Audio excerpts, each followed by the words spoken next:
guys, today we'll talk about how can you find your trading activity on your eToro. We're going to figure out the solution on how you can do that on your app. So you just follow these ways, then it's going to work with you.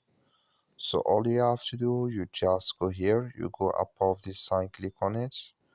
So then it's going to show for you a list like this. Then all you have to do now, just click here on settings, you just click on it.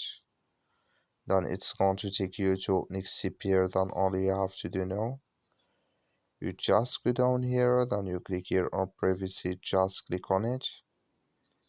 So then it's going to take you to this list. It's going to show for you like this.